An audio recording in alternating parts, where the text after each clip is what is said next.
Hello, everyone. Thank you for joining us. Today is the final day. Today is the grand day of the first ever policy evaluation fall school 2022, which is about evaluating policies and using evaluation results for policies.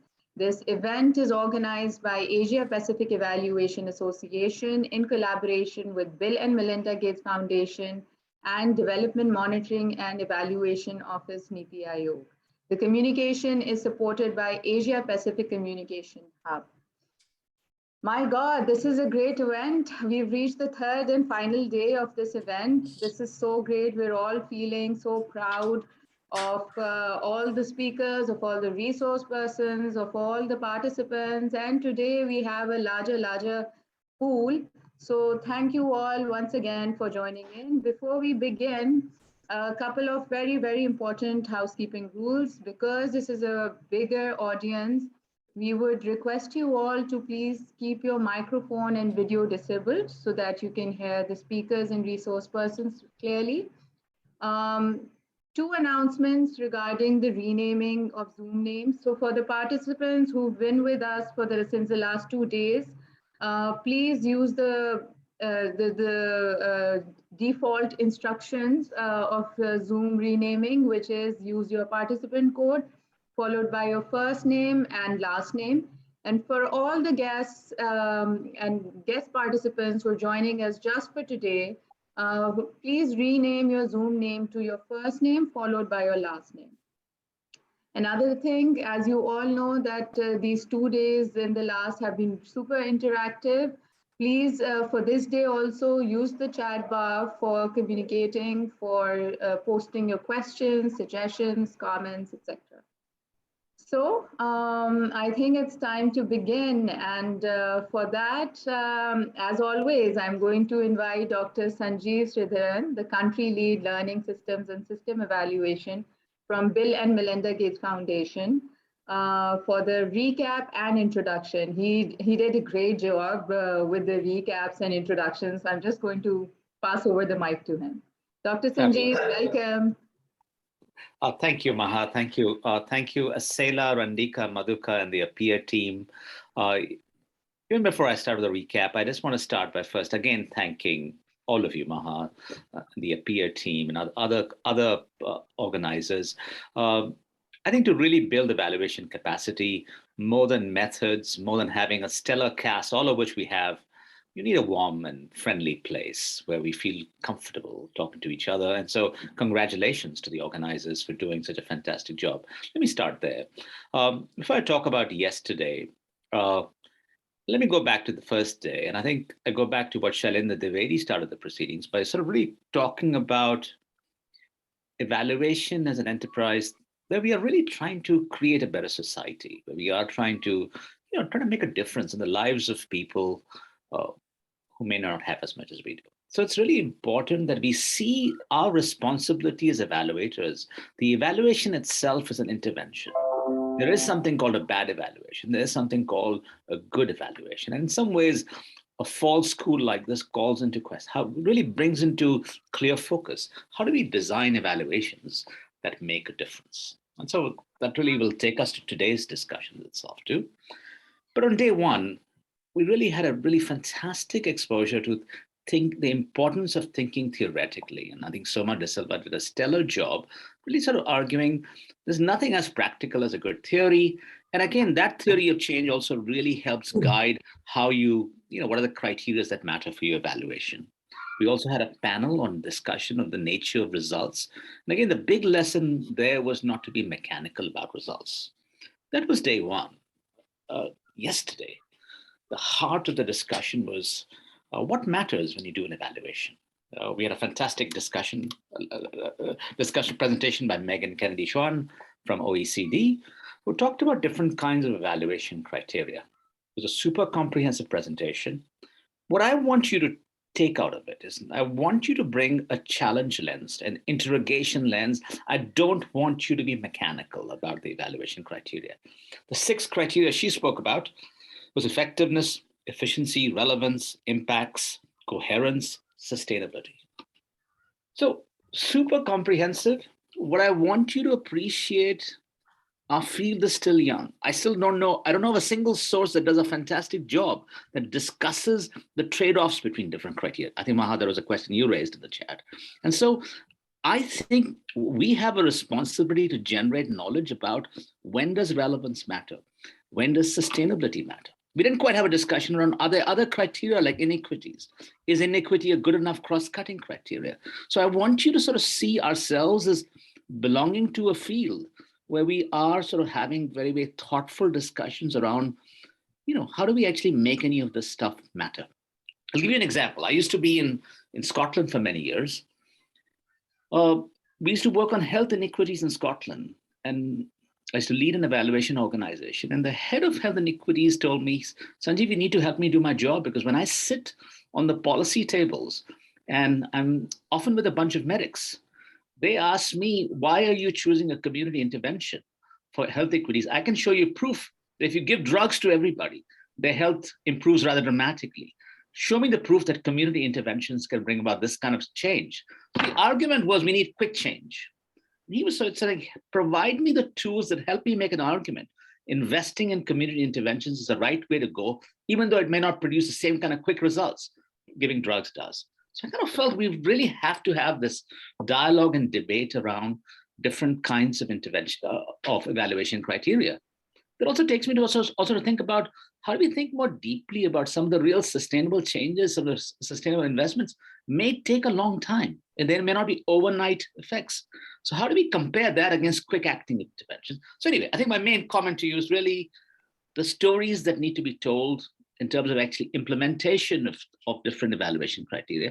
I think the responsibility is ours.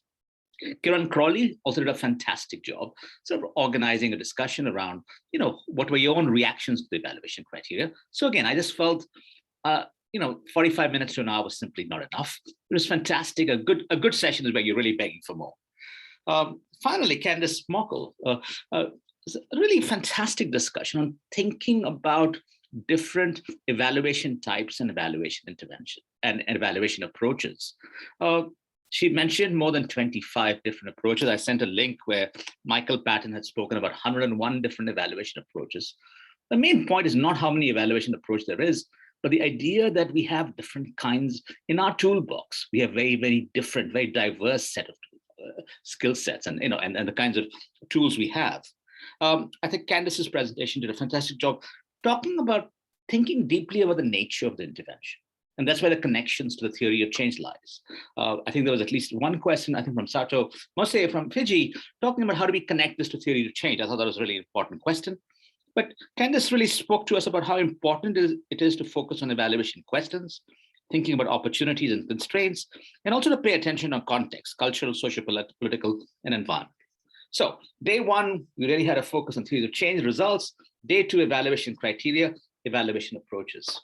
Day three, I'm so delighted that we have two leaders, one from South Africa, one from Japan. Ian Goldman is going to really talk to us about different policy evaluation models.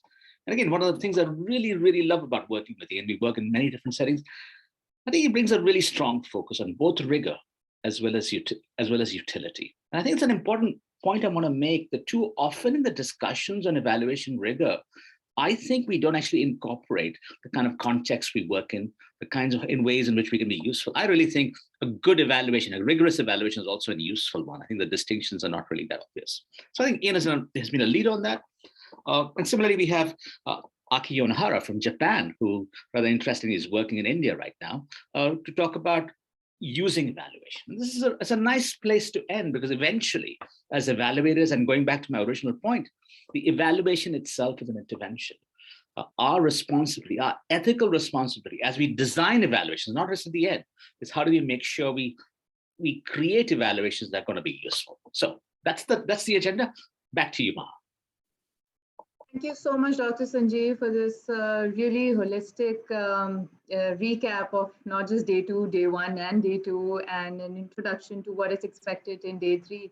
And again, I think I should mention this, that because of this brilliant idea of yours, we've gathered here, we pulled off 2 amazing days, and we're hoping for an even greater amazing day today.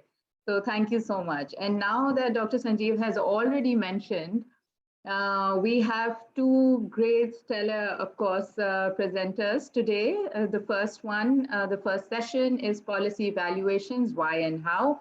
And for that, I will invite Professor Ayn Goldman, the President, International Evaluation Academy. Professor Ayn, the floor is yours. Hello, everybody. It's a privilege to be with you today, and I'm increasingly interacting with people in Asia, and I find that very fascinating. So very interesting, and I look forward to sharing some of this experience and seeing what you can contribute around it. And I think just, you know, the photo I've got on my title slide sort of illustrates the challenge I think that we have in the world at the moment, the levels of inequality. And I'm going to come back to that later. So what I'm going to do is I'm going to first of all talk for about 20 minutes on the policy and evidence cycle, the range of evidence of which evaluation is a part, and how we need to change the culture for evaluations to be used, and then finish just by summarizing what evidence-based policy making is. And then we'll have 15 minutes discussion on that part. And then I'm going to talk about some of the challenges for policy evaluation going forward for about 15 minutes, talk about the crises that are facing us now and how evaluation must respond, and the need for systems, not just talking about evaluations, but evaluation systems. And then we should have about 15 to 20 minutes discussion, and then I'll just finish with some closing thoughts. So first of all, policy evaluation in the evaluation cycle. So firstly, we use the word policy, but actually there's a lot of different words that are used sort of interchangeably: plan, policy, strategy, program, and then of course there's projects. And you know, the way these are used are sort of quite interchangeable. So there's no sort of fundamental difference between many of these, except that as we go lower down, we move more to being implementation focused. So in terms of policy evaluation, it tends to deal with a higher level policy question. For example, what's a policy for the just transition? What's a policy to deal with malnutrition in children? It's usually based on the legal framework. It's very closely linked to the legal framework.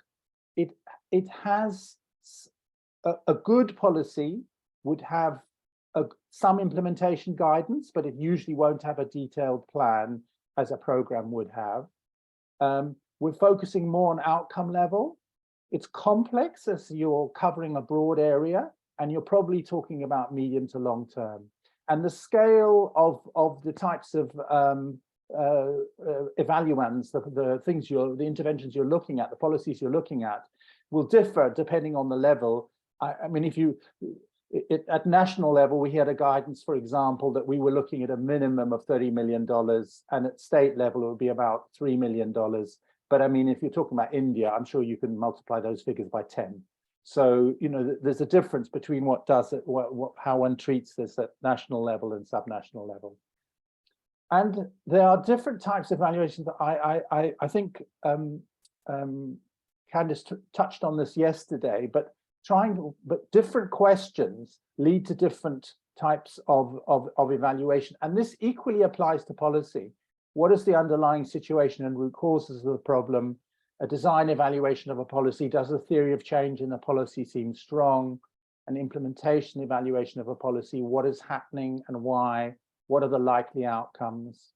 And an outcome and impact evaluation: has the policy had impact at outcome level or at impact level, and why? Economic evaluation: what are the costs and benefits?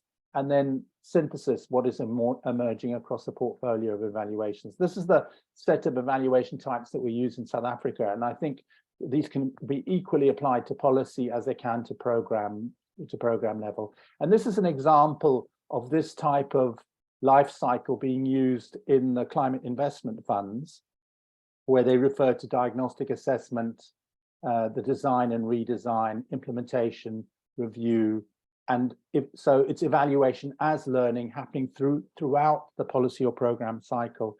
And I want to go into that in a little bit more detail. So this is the policy cycle that we've been using in Africa. We've been training a lot using this as a document. And you start with the policy agenda at the left. And then ideally you go into a diagnosing phase based on that policy agenda to understand the problem, the root causes and the options. And you then select an intervention, a policy approach that you're going to have. And then you would design it. And in that design process, you would ideally develop a theory of change, design it, and then develop the way it's going to actually be implemented.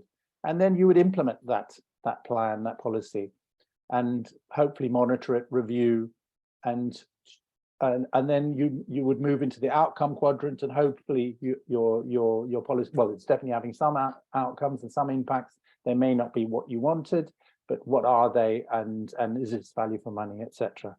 Now, evaluation can play a role at all stages through this policy cycle. And but evaluation is part of a portfolio of evidence. And sometimes we privilege evaluation unjustifiably. So evaluation, there's research, there's information from communities, there's modeling, there's all sorts. So what I'm going to do here is just show that there are, for example, if we just take the diagnosing quadrant, you can see a whole set of tools in the light blue, but you can see that evaluation has a role there in terms of doing diagnostic evaluation or diagnostic assessments as part of that diagnosing phase. And then in terms of the planning and design phase, evaluations often require a theory of change. In South Africa, for example, this is the requirement for theories of change in the evaluation has pushed the planning system to include theories of change. And then obviously we typically use tools like log frames and operation plans and activity-based budgeting, etc. And then when we move into the implementation quadrants, there's management systems and monitoring systems, but there's also evaluation components, implementation evaluations, using evaluative thinking, for example, in workshops. And similarly, when we move into assessing outcomes and impacts, we can obviously do outcome or impact evaluations. We can do evaluative workshops, and there's other ways that we can see what outcomes are, for example, from administrative data. So this is the theory, but in fact, in practice, what often happens is that policy processes jump from the agenda straight into design. And all too often, so I'm not going to go into that now, but one of the key lessons from applying the policy cycle is that the diagnosing phase is missed. And in the process, interventions are often poorly designed because they don't actually understand the problem and particularly the root causes of the problem. But so evaluation is a key role to play in that.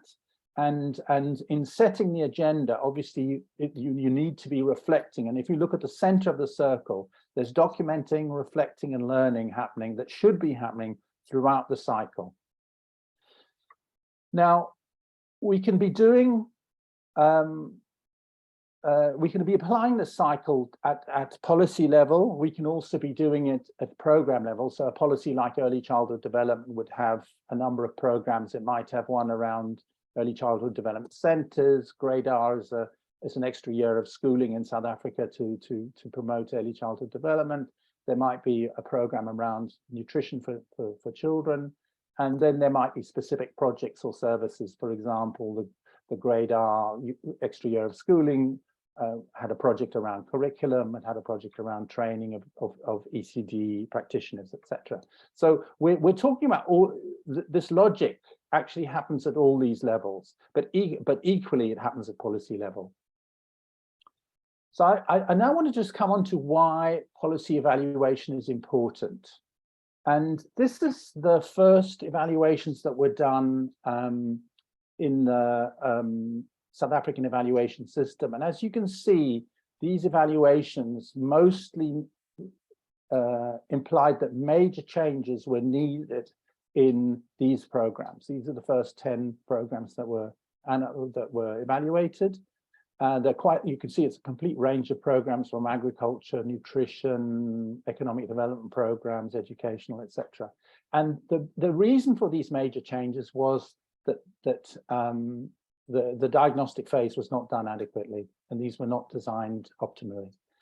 But the question also is, if these programs on policies had not been evaluated, we would continue operating them and not making changes. So we would be continuing to waste money in programs and policies that are not working effectively. So this is the big justification for evaluation. It allows us to reflect, see if things are working or not and why, and improve. And I just want to situate this within the sort of culture that's operating within bureaucracies. And this is based on some research we did in South Africa. And you can see that brown is what the managers are using currently, and the green is what they think they should be doing more of. And as you can see, the dominant forms of evidence that these managers are using, this was 55 senior managers in South Africa, was more informal sources of evidence. So they were Googling, they were getting the opinion of people they knew. They weren't using research synthesis or scientific research largely to make their decisions. Although they saw the need for this to happen, they thought more of it needed to happen. And this is the challenge we face in the evaluation world, that we need people to see that the scientific work that evaluation is needed. And in fact, when we look at the main factors that influence policy, this was the questions to the same policymakers. You can see the brown as, again, what they're using currently, and the red is the future. You can see that some of the dominant sources that they're using is their own experience and expertise, the resources that are available, lobbyists and pressure groups. Yes, they are using evidence too, but they do think that in the future they need to use evidence more. So this is a world, and there's a program of African governments supporting M&E called Twendembele, and we did research in three governments.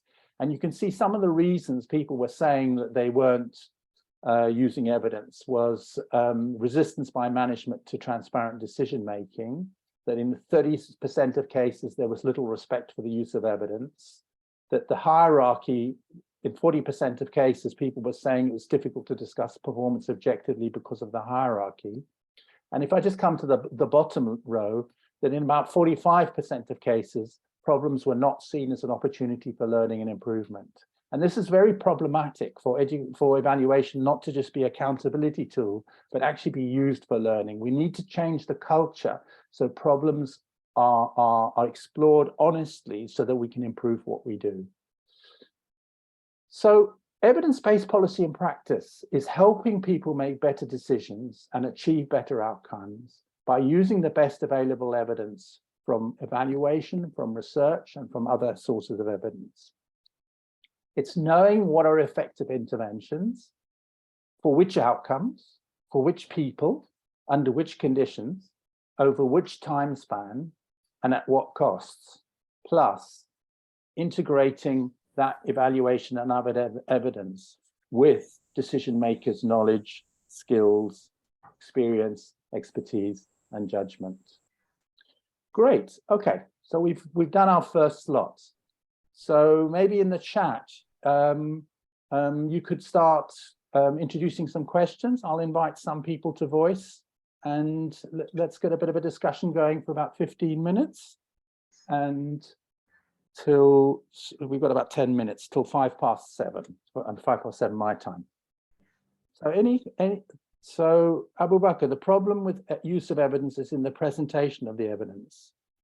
Abu Bakr, yes, it is a problem, but actually the problem with the use of evidence, and actually I'm sure we'll explore it later, is often starts right at the beginning, because the people who need to use the evidence don't own the evidence. So they've got to own the evidence generation process from the beginning, and so presentation is a factor, but it's not the most important factor. And Brian, do you want to just voice what you're saying there, Brian Osen?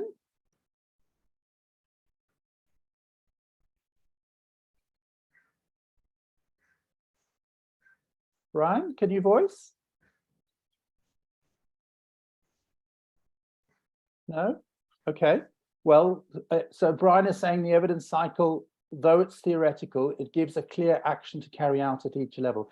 Yes, and what I put there was suggested. Obviously, there are many tools that one can use at each level, but I think what it gives is it helps you to think through what are the things you need to be thinking about during each stage of the process, and doing this consciously rather than just assuming, for example, that because we've got a you know, that automatically, because we develop a policy, it's going to actually be implemented. What is the relationship between evaluation policy and state capacity? So, so do you mean, Carlos, do you mean policy evaluation and state capacity, or evaluation policy? Carlos, can you unmute? Is it possible to unmute? Yes. Hello. Yes, I was talking about the evaluation policy. What is the relationship in a specific country? Maybe we can have an evaluation policy established, very well established, but not necessarily we have the state capacity, no? The state, the government, the national structure doesn't have all the capacity that is needed. Yeah, so I'm a great believer that a policy which is not based in the implementation reality of the context is just a bit of paper.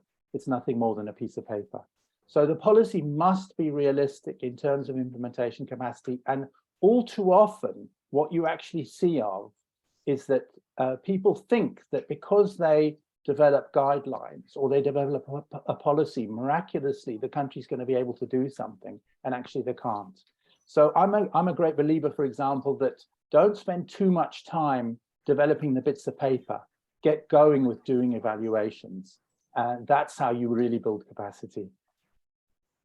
Indonesia, don't really have statistics about corruption behavior, but the problem is there. Do you think evidence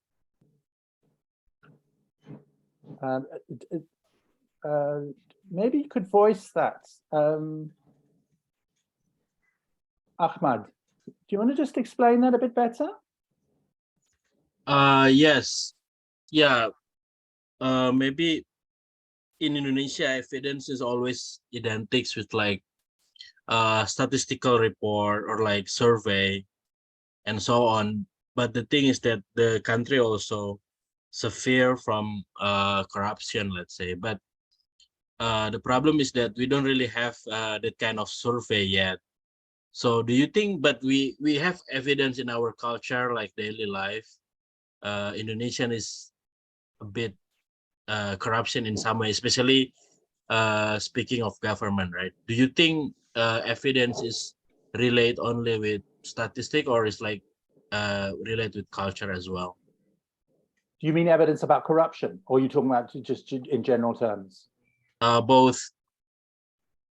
Yeah, so I think it's very, very important that we bring in other sources of evidence, and the experience of communities, of people, is very, very important to bring in. Often people get the whole evidence thing becomes a very technocratic exercise, and evaluations are done, but the public is not aware of them. Civil society is not aware of them. So it's very important you bring multiple voices into the debate. But what's very important, I mean, we were developing the evaluation system in South Africa at the same time as state capture was happening nationally, where corruption was getting extreme. So you can have these dichotomies happening, where on the one hand, there's an evidence-based culture happening, but actually the big political power play was about trying to capture the resources of the state. You know what I mean? So we also have to be realistic that at the end of the day, evaluation is only one of the influences on policy making, and all too often the influences on policy making are coming from elsewhere.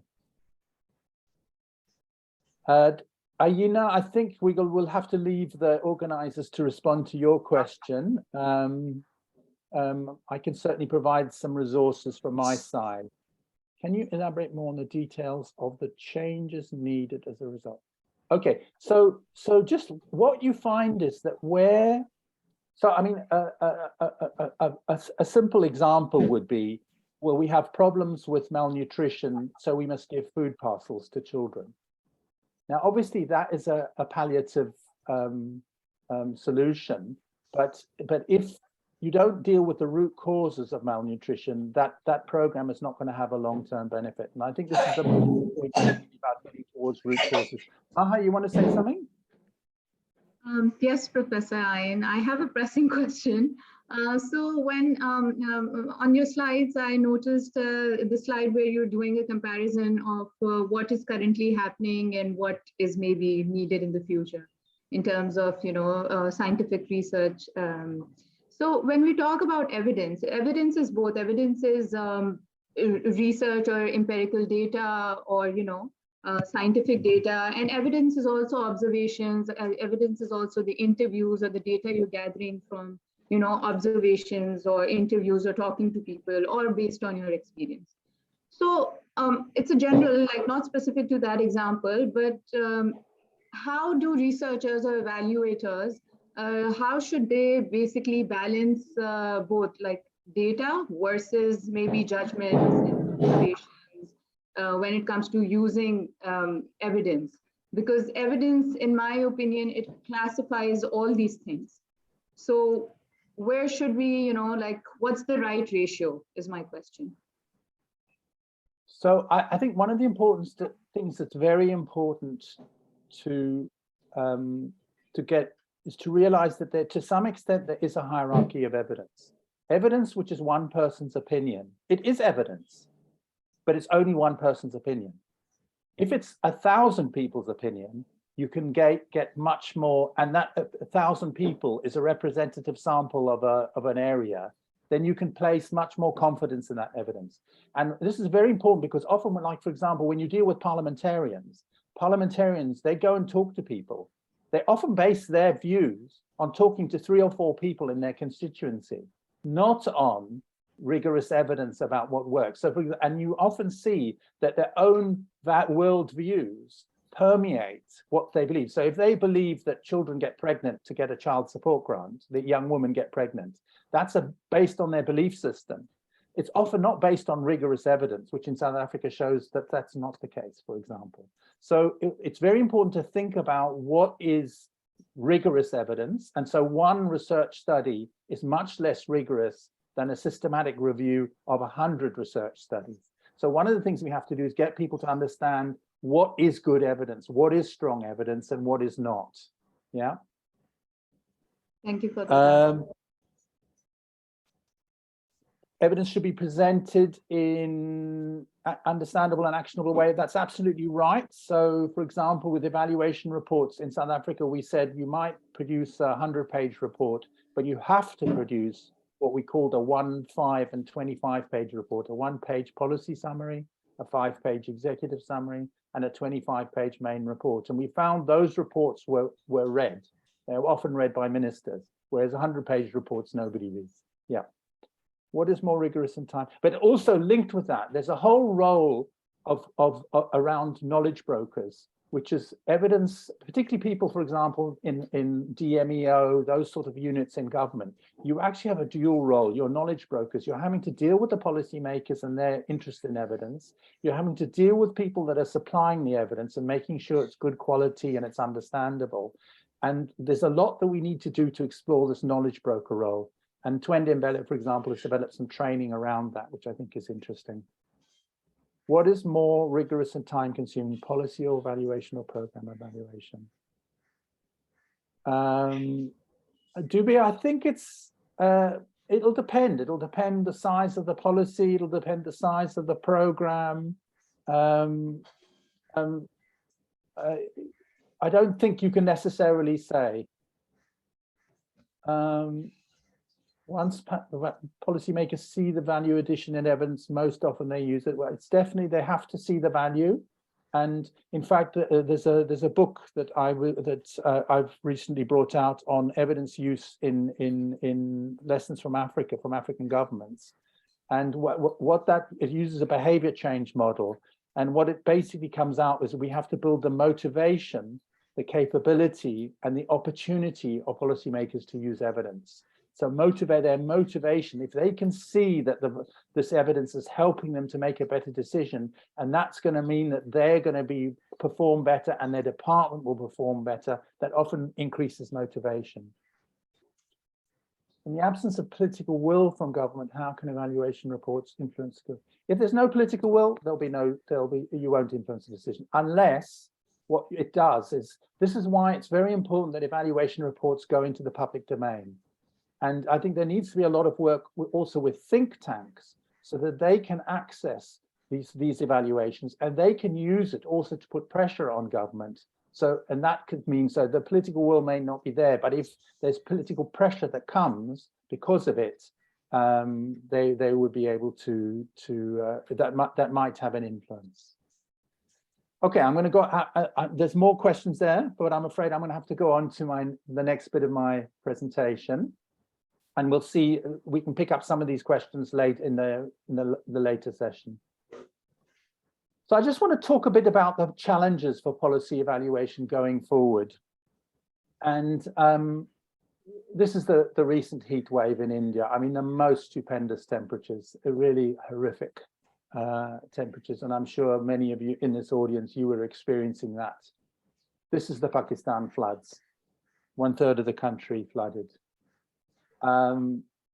This, you know, the threats of wildfires, which now come because of the increasing temperatures.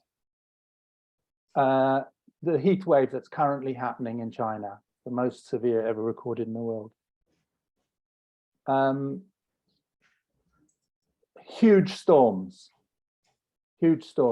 coming because the temperature of the ocean has warmed, and that's increasing the energy that's going into hurricanes and typhoons, etc.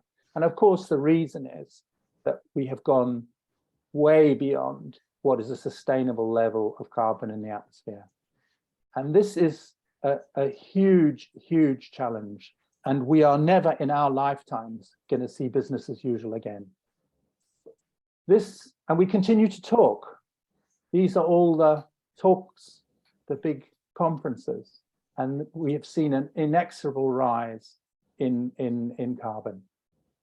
So we have to move beyond talking. This is the scenarios. With our current policies, we're on a 2.7 to 3 degree rise in temperature. For South Africa, the temperatures are approximately double those for the average planet. So that would mean for South Africa, a 5 to 6 degree rise in temperature.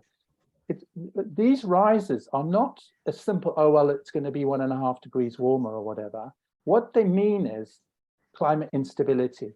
So it means that the equilibrium, which we've had for the last 10,000 years, is breaking down. And if we are to move away from it, we have to move into this 1.5 degree scenario here. And we see the steepness of the curve that we have to do starting from now, if we are to have a chance of creating a world that our children will be able to live in. So we are no longer in business as usual. And of course, we're seeing the loss of species. 25% of the world's fish depend on coral reefs, and we're losing the coral reefs. And of course, where's the historical share of where that carbon has come from? It's mostly from North America and Europe, even though the emissions currently from China and India are very, very high. But historically, it's North America and Europe where those emissions have come from. But the other point I want to say is that the emissions are coming. The orange in the bars on the left is the top 1% of the global population. And as you can see, the top 1% are producing 15% of global carbon emissions. The next 9%, which probably includes quite a lot of us in this room, is producing 34% of global carbon emissions. So the top 10% of the population are producing half of the carbon emissions. So the problem is not poor people, the problem is rich people. We are causing the destruction of the planet. So We're the 9% with cars, with houses, eating meat, consuming clothes, electronics, flying. And we're the people whose lifestyles have to change, but the systems have to change to enable that. And we are moving into a phase now where everything we do, we have to question. The whole economic model that we have to question, because we have a trickle-down model and wealth is accumulating to the few, and most of it's going into tax havens. And those taxes are not coming to pay for the services that we need. So we must not think that we can carry on as we are, and nor that we can carry on doing evaluation as we have done. These are the planetary boundaries. This is something called a donut, which is a very nice model. It comes from Kate Raworth and Oxfam.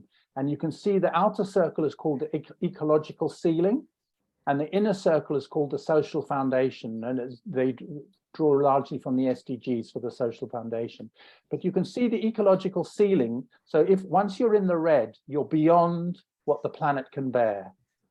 Or, you know, in the inner social foundation, you're in negative social and economic territory. So if we look at the planetary boundaries in 1992, we were exceeding 3 of them badly, but 1 of them just. But we're now actually exceeding 5. In fact, we've just heard we've just exceeded the 6th one, which is blue water. So we are now pushing the planetary boundaries in 6 of the major 9 planetary boundaries. And we still have persistent huge levels of inequality. So the whole system that we've got is destroying the planet. So we need to find new models. And there are examples of what we can do. This is organic farming in parts of northern South Africa. This is a big shopping center in Harare in Zimbabwe, which is built with no air conditioning. It's built using the principles of termites for ventilating their termite mounds. Obviously, there's public transport. We have to move away from cars and we have to go electric. We have to think about bicycles. This is Copenhagen. We have to be rewilding a lot of our planet because our ecosystems are being destroyed. And once our ecosystems are destroyed, we will have no food. We have to look at meat. Meat produces, the livestock production is 16% of carbon emissions. So we have to be reducing our meat and dairy. And we have to be looking at innovative models, and these exist. These are solar roofing tiles, where the roof tile is the solar panel. You're not putting solar panels on top. There are now windows that can be solar panels. So we have the models, but where's the political will? So I just want to come back to this point about the urgency. We have very, very little time. We are supposed to drop carbon emissions by 45% by 2030, and we're on track to increase carbon emissions by 14% by 2030. We're way, way off where we need to be, and the consequences of that will be catastrophic. So we have to change, and evaluation has to change. So how does evaluation need to change? So these are 4 of the common boxes that are used that are problematic around evaluation. So one is that we have a project box. We look at things in isolation.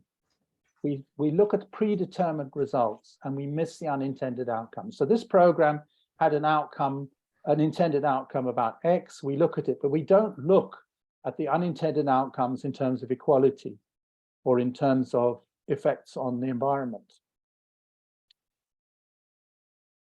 We have the cycles of the policies, the programs that we're looking at, but we don't see the longer term impacts. We don't go back after an intervention is finished, the policy is completed 5 years later and say what happened. We have an over-reliance on quantitative measurement, and we're focusing on whether things are done right rather than whether we're doing the right thing. So many of the things we're doing are not the right thing. And we have a focus rather on accountability rather than learning. But our space for learning is reducing and reducing, and we have to move to learn quickly about what's going to heal the planet and heal the planet and reduce the systemic inequality which is bedeviling most of our societies. So traditionally, evaluation's role has been querying what is working or not and why, but we're going to have to start moving to stop not just thinking historically whether it worked, but what is likely to work into the future, looking at the changes that are happening. We're going to have to think about more complex systems. We're going to have to think about unintended outcomes, and we've got to contribute to foresight of what will happen, because in the next 10 years, we're going to see massive changes. And we must consider issues of climate, of ecosystems and equity. And in South Africa, we're actually developing 2 additional evaluation criteria. One is about climate and ecosystems health, and one is about transformative equity. So on top of the 6 STAC criteria, we're developing 2 additional criteria, and we've developed guidelines for applying these, and these are being piloted as we speak in 3 evaluations in South Africa. Because we have to mainstream it. If we don't mainstream them, we will carry on looking at our little bit of whatever we were looking at, but meanwhile, the society is disintegrating around us. So the Prague Declaration on Evaluation for Transformational Change said we commit to evaluations that help us learn, understand, and support the transformational and systemic changes needed in our countries and the world, as agreed upon in the 2030 Agenda for Sustainable Development. A sustainable balance between the social, economic, and environmental domains is crucial in light of the existential threats of the climate crisis, mass extinction of species, growing local and global inequity, and ultimately unsustainable use of the resources of the planet. And this has led to the creation of the International Evaluation Academy. And my interest in being part of this academy was because I only want to be involved now in evaluation which is transformative, because anything else is a waste of time at this stage in human existence. And there are a number of important people in evaluation. Sanjeev is a council member, Candice is a board member. We're all trying to do what we can to change the direction of evaluation and to make sure it can contribute to transforming the world. But we need an understanding of evaluative practice with a diversity of tools beyond just thinking about evaluations, a range of evaluative practices which can feed into adaptive management, are adaptive and rapid, and linked to decision making. So we need to go beyond just thinking of the normal model of evaluation that we have in the past. And in fact, the last 3 days, I've been training the African Development Bank in the use of rapid evaluations to bring into their toolkit, instead of taking a year for an evaluation to be done and to get feedback, that maybe it's somewhere between 6 and 12 weeks. The next change we need to think about is moving from just thinking about an evaluation to how do we get evaluation systems. As Javier said, it's one thing having a policy, but what's the system and how is it actually operating in practice? So a system exists when evaluations are no longer commissioned and conducted on an ad hoc basis, but through more permanent arrangements, which aim to guarantee in advance the supply of evaluative information, and at the same time encourage that the evaluations conducted are put to suitable use. And obviously it's associated with a particular context, a particular political administrative system, and it's entwined with values, practices, and institutions. And it recognizes the ability to provide sound evidence, the supply side, the capacity within the system for individuals and institutions to use information and to demand the information, the demand side, and the role of intermediaries like M&E units who broker demand and supply of evidence and sometimes promote co-creation of evidence. And these are what I referred to as knowledge brokers. And of course, there are many other elements and parts of the ecosystem which is needed for evaluation to make a difference. The people providing the training, the evaluators themselves, people undertaking advocacy, etc. So we need to find a way that evaluation is structured and systematically bringing evidence into decision making. And we need systems that are fit for the future. As the IMF chief warned in a message coming out this week, we're moving towards an age of greater instability. We need to have systems that will address this emergent nature, the emerging development challenges, and to question our failing development models. We need to stop focusing on, are we doing things right, to are we doing the right thing in the first place? And we need a variety of evaluative tools for different timescales. We need the major evaluations, but we also need evaluative thinking models for rapid inputs. We need rapid evaluations, and we need to use the longer ones when needed.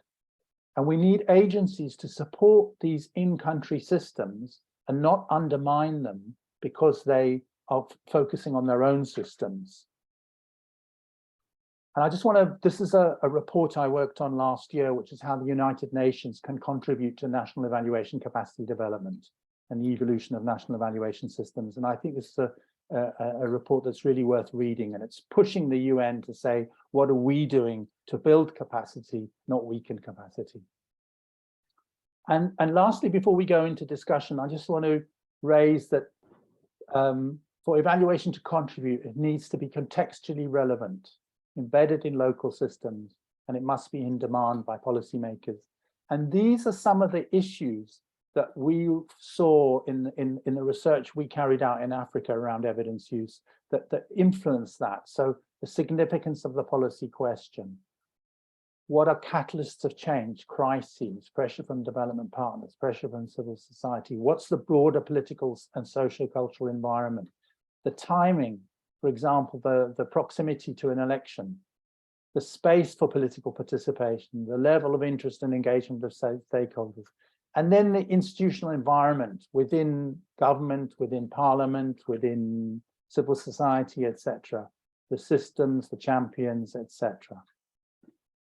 Okay, so the message there is evaluation has an important role to play, but we need to change our thinking from the evaluation of the past to an evaluation of whether it's of policies or programs or whatever that is able to respond to the challenges of the present and the future. Okay, so we've got some time for discussion. We've got about just over 10 minutes for discussion. Let me just check on the chat. Victoria talked about the accessibility of evidence. That's true, Victoria. So for example, in South Africa, we created a repository with all the national and provincial evaluations available publicly. Would you suggest that funding agencies should be involved in policy evaluation? From Santosh Kumar, yes, definitely.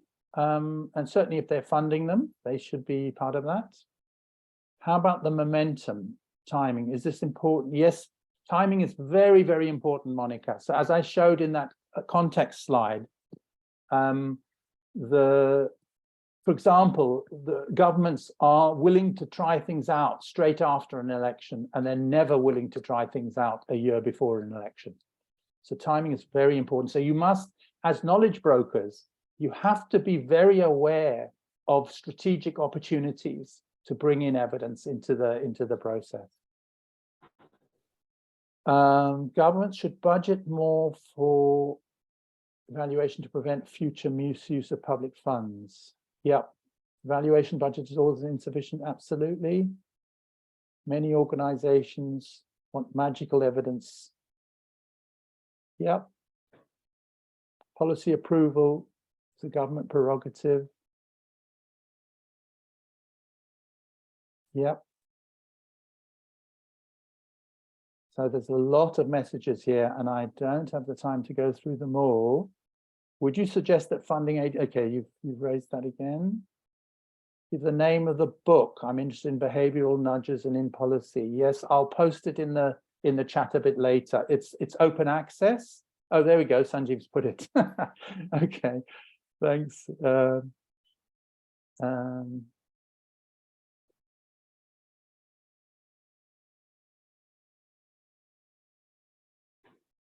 Looking for both what is working and not working is very important. That's right. But also thinking about this point I made about what will work going forward, not just what is working in the current, but what will. So, for example, one of the pilots that I mentioned that we're trying these guidelines on climate and ecosystems health and equity is an evaluation of a fund that was set up in response to COVID-19 to support people. And they thought they didn't have to think about the climate and ecosystems health, they just had to think about equity. But I said to them, what happens if we start having disasters where you can't actually do your payouts? You have to be planning for climate impacts in your thing, because disasters are going to become more and more frequent. So how are you going to manage with those? Links to the Evaluation Academy. Maybe Sanjeev, you could just drop in the chat the link to IEAC, the web link. I'll drop it in otherwise later. Monitoring, evaluation, accountability, and learning is the current norm. Well, it's maybe a norm in some civil society organizations. I wouldn't call it the norm in many governments, Abu Bakr. What do you recommend, internal or external evaluation? I think they both have a role to play. So if you're doing more formative work, internal is really valuable. And one of the reasons where I think rapid evaluation really has a role to play is because you're not taking people out of their jobs for too long, you can use internal staff to do it. And for more formative ones, this is a real opportunity. Where there's a real, it's really where the policy or the program is contentious, I would tend to go for external ones because it's likely to be manipulated if it's done internally. Those who are in power feel offended when negative findings. Yes, so there's a real process around, which maybe Aki will talk about, which is around how you bring the policymakers into the process of the evaluation before the evaluation starts. You involve them through the process, and you make sure that if there's any negative findings, they're warned about them, and they're not sort of presented in an open forum suddenly with negative findings which humiliate them. You can't do that. So it's very important to find ways to build those links, and that's part of the role of what the knowledge broker's got to do. How is scalability and replicability of programs? Right.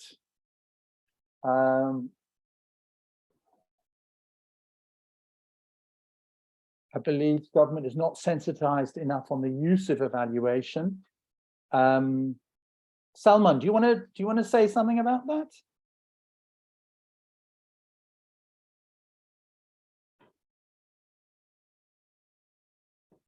Salman, Maksud?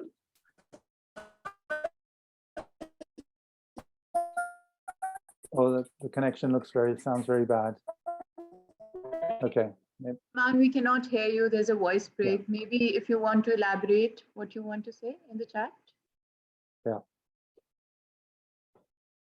So Uzay, many times national governments don't have enough financial allocation for rigorous evaluation based on evidence.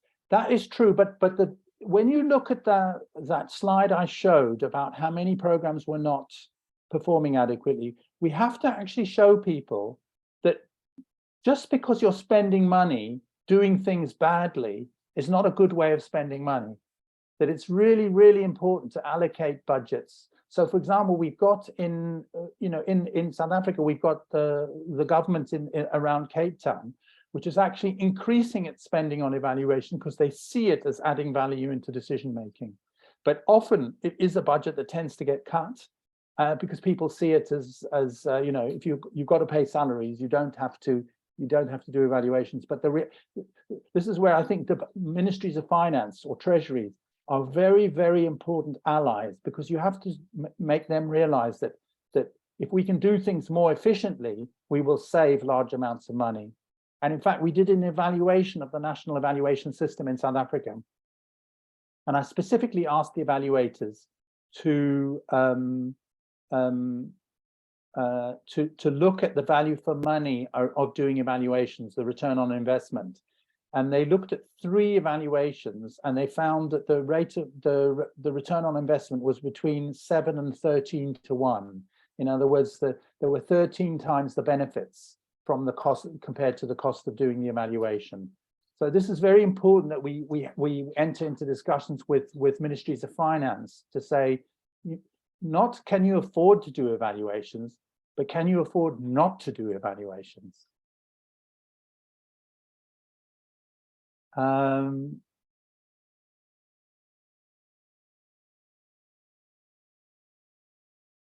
Uzziah, do you want to say a bit more about that? Uzziah? Yes, Uzziah?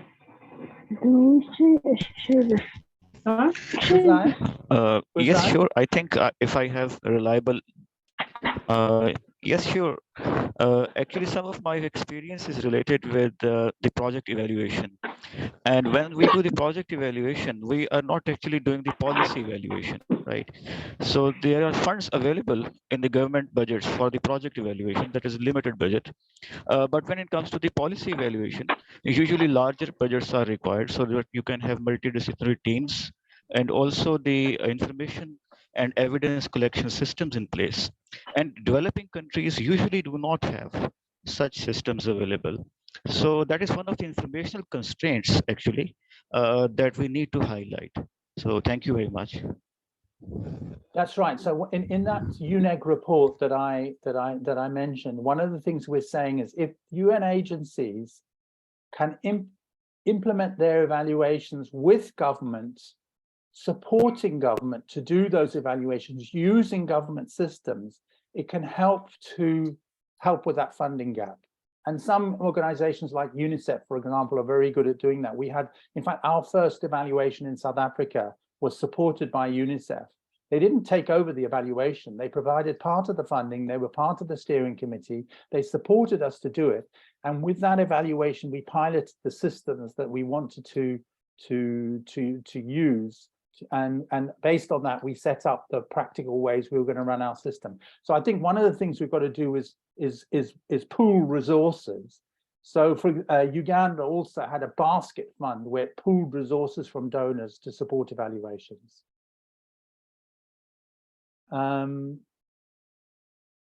Limited evaluation skills for policymakers. That's right, Shakira. And one of the things we've done in Africa too is we've run training for not the politicians, although I would have liked to have done that. Actually, we did in Benin. We've run training for the top 3 levels of the public service so that they understand the importance of evidence. And in the case of Benin, we also included deputy ministers. And I think it's very important. So what we were trying to do is get the top, the permanent secretaries, the deputy permanent secretaries, to realize why evidence was critical, and also to get them to think about how because the top 3 levels of the public service are in this interface between the political and the technical, and they have to manage this interface, and to get them to explore how they can manage it in a way where evidence is used rather than ignored.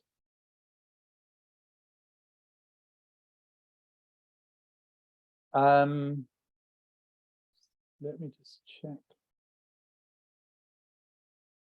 So there's some quite technical questions about evaluation, which I don't think I'm going to answer now. There's more to be done. So Pantaleon, do you want to just talk to your point there? More to be done at the local systems, evaluation for transformational changes to be a reality? Yes, Professor. Good morning, colleagues. Pantaleon Shoki. I'm a member of the Tanzania Evaluation Association in Tanzania. So my point is based on the reality that at the local systems in Tanzania, we have, I would say, the lower level of the parliament, where we have the councillors. These are the people who make the laws and bylaws at the local levels. And these are the ones actually who are actually overseeing implementation of different projects and policies at the local levels. But the major problem is, inadequate knowledge of evaluation and evaluation capacity amongst themselves, and even their next higher level, which is at the council level before we go to the parliament. So I think it is important that the capacities of such organs be strengthened enough to understand what it entails by transformation evaluation. To me, this is very important. If we don't have this, nothing will move. For our country, for instance, we don't have a policy on evaluation. We recently held our first monitoring evaluation and learning week last April this year. This is also another impediment as compared to our neighbors, say Kenyan, who have celebrated their 10th, monitoring the evaluation, meetings on annual basis. So there is a challenge which is very systematic, of which without solving them, we still have some way to go. Professor, that is my contribution. No, so we do have, I think also we need to be realistic. If we're talking about lower levels, for example, local government, my feeling is that evaluative work, bringing evaluative thinking into monitoring is probably more relevant. If we're talking about our big cities, though, their full evaluations, budgets are very large, full evaluations are needed. But I think in general, we do need to do training of our members of parliament and councillors, so they understand how evaluative work can help get better development. And at the end of the day, for many people, if they get better development, they'll get voted in. So we need to try and make that link for politicians. And so, for example, in South Africa, we ran training for the parliamentary committee that I was in the Department of Planning, Monitoring and Evaluation. I ran the evaluation system. We ran training for the parliamentary committee that we reported to. We ran a 3-day training for them so they would understand the work we were doing. And we then took them to Uganda and Kenya, and we took them to the US and Canada so they would understand and have a context for how this works.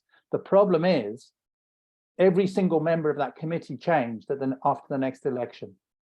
So there's a big problem with parliaments is that people change. And I think it's very important that we build the capacity of the research people in parliament, who are the people who stay. But we have to do work with parliamentarians, there's no question, that's absolutely right.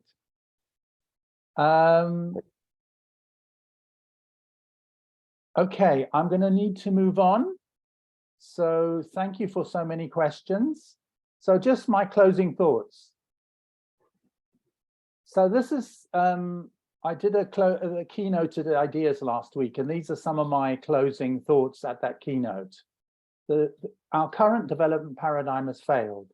It's benefiting a few.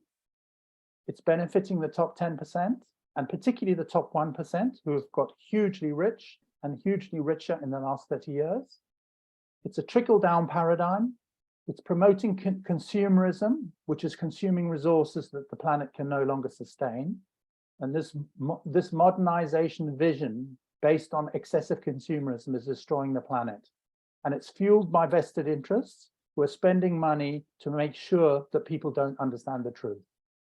There are regenerative models, but we need to move beyond exploitation.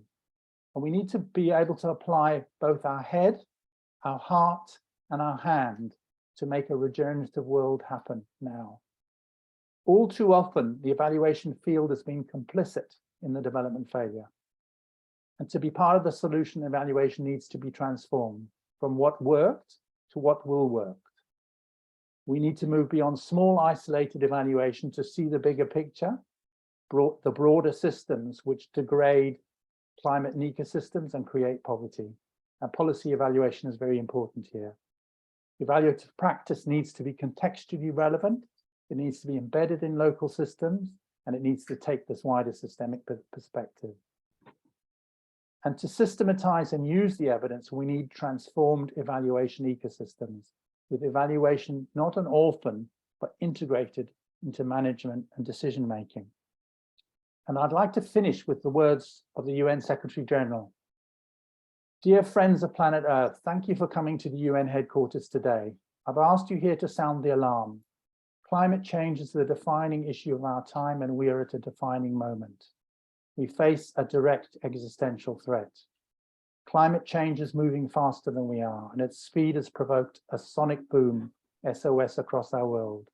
If we do not change course by 2020, this was in 2018, we risk missing the point where we can avoid runaway climate change, with disastrous consequences for people and all the natural systems that sustain us.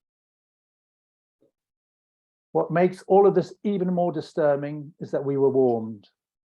Scientists have been telling us for decades, over and over again. Far too many leaders have refused to listen. Far too few have acted with the vision the science demands. We see the results. In some situations, they're approaching scientists' worst case scenarios. In fact, they're exceeding the IPCC forecasts. The ambition of our climate action is nowhere near what it needs to be. I've heard the argument, usually from vested interests, that tackling climate change is expensive and could harm economic growth. This is hogwash. In fact, the opposite is true. I'm calling on civil society and young people in particular to campaign for climate action. We are careering towards the edge of the abyss. I count on you all. Thank you. And evaluation must play its part. Thanks.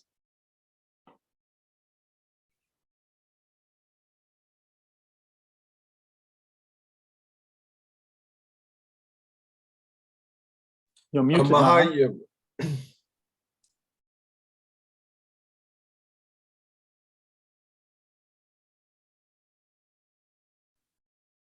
Thank you so much, Professor Ayn. We actually have 10 more minutes. So really, I think we can take some more questions. And this was such an informative session. So thank you and congratulations to you. So I think we can take more questions. I see a raised hand. Ardena, please unmute your mic. Sorry, I'm not sure how to pronounce your name correctly. Thank you very much, Maha and Dr. Ayn, for a very timely and informative session, because policy evaluation is really now what we have to learn and advocate to our government. So I'm a founder of the Mongolian Evaluation Association, and one of our great mission is to really institutionalize the evaluation at the national level. And because we are we transitioned from communism to democracy in 1990, the thing, just people think evaluation is auditing or another way of controlling. So we have a big challenge to really transform the idea and the value of evaluation at our country. So I saw in your presentation that planning and monitoring and evaluation department. So I was really intrigued about that, because in Mongolia, at least, planning is at the different ministry and monitoring is at different ministry. So I was wondering how you could really have that kind of government cabinet at the country level, and is that also another great way of really advocate like institutionalizing the evaluation? Just a word of some advice, because that would be also a great intake for me to advocate the evaluation in our country. Thank you. Professor, you're on mute. Please unmute your mic. So one of the problems, I think, is that monitoring and evaluation are often treated as separate, and I think it's a big mistake. To me, they must be completely integrated with planning. Now, even in South Africa, where we had we had one department with both, they weren't completely integrated. So they were still treated to some extent as silos. But I'm a great advocate. They must be integrated and they must be treated, because, you know, otherwise what you often happen is in Africa, monitoring and evaluation people are often in the back room somewhere. They're not treated as part of the strategy process. And so I think we need to make that reconnection to say, if we're going to learn to improve, to make a difference in the world, monitoring and evaluation must be part of the planning and decision-making process. So it's got to be linked with planning and budget.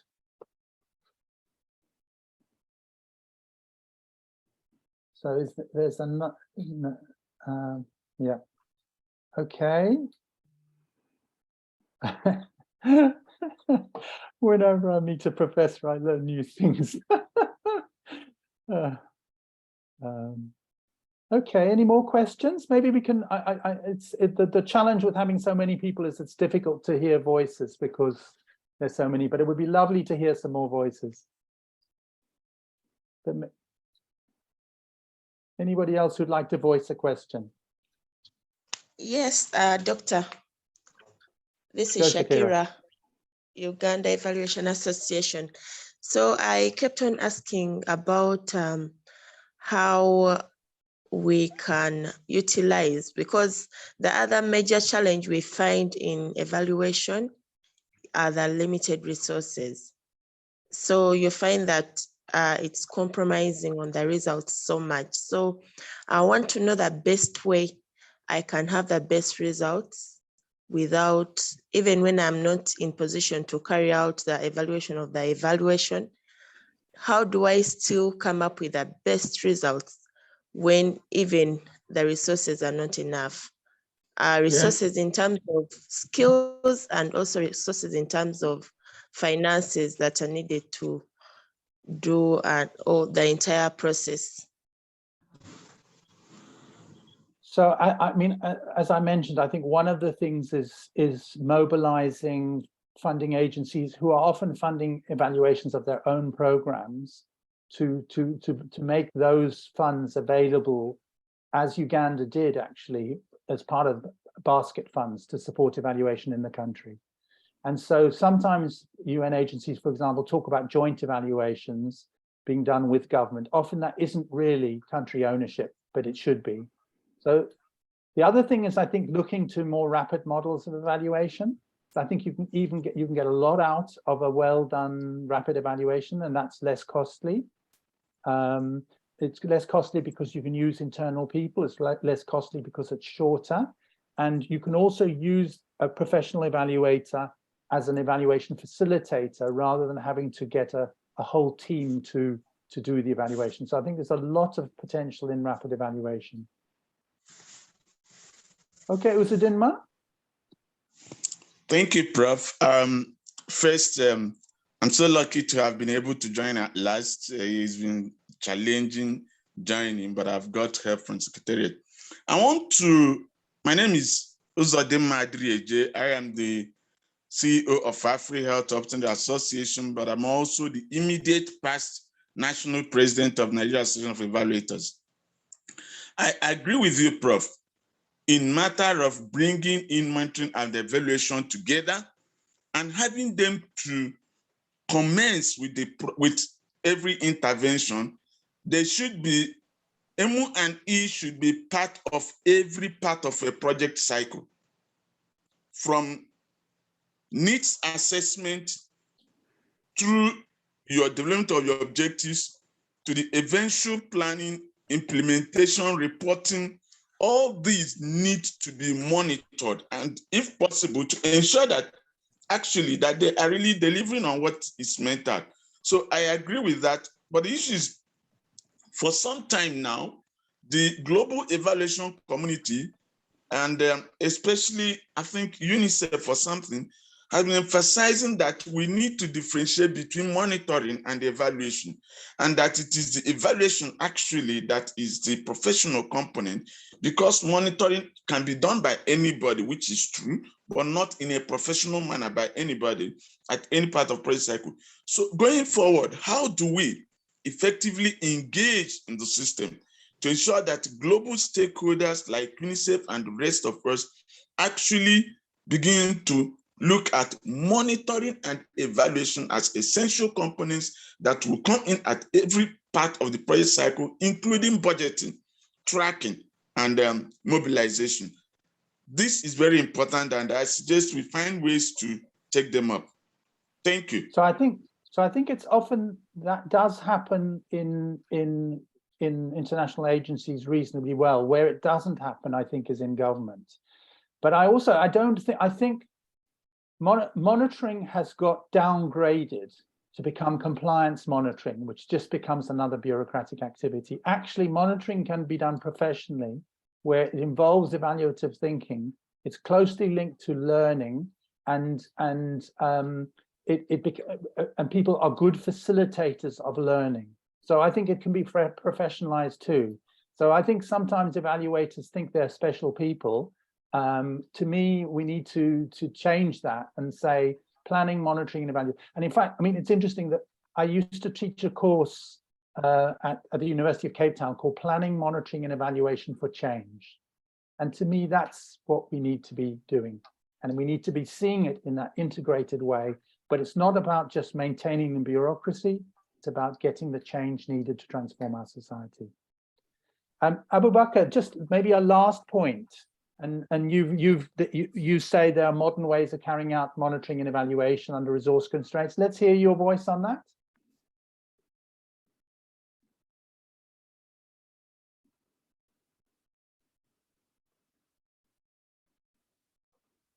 Abu Bakr, are you there? No? Okay. So there are ways of doing things quicker. You know, you can be using, I mean, for example, using satellite data, using data, big data from social media. There are methods that we can all learn to do things quicker and more cheaply. We've all learned how to do things virtually over the last 2 years, and that has certainly also reduced the costs. So thank you very much, everybody. And back to Maha. Yes. Thank you so much. Yes, I'm now. Thank you so much. Prof, can I say something now? Hello, Prof. Very quickly, Hello? very quickly, because we're going to head to the break. So maybe Abu Bakr, if you can speak. Yes. Sorry. Yeah, my mic was not unmuting. Yes, monitoring and evaluation can be carried out under resource constraints, and there are approaches to doing that. One of them is through partnership, because when you do partnership, you are able to pool the various resources that you have in piecemeal, and then you're able to do that. So it encourages partnerships in doing monitoring and evaluation. And then too, it also looks at using local resources. You find that in communities that are carrying out these activities, they also have some resources that can be applied. So those are some of the two quick examples I can give. Thank you. Thank you so much, Abu Bakr. And thank you everyone for participating so well. These were some very, very interesting questions, very interesting comments. And thank you once again, Professor Ian Goldman. It was an amazing session, so informative. We all learned so much from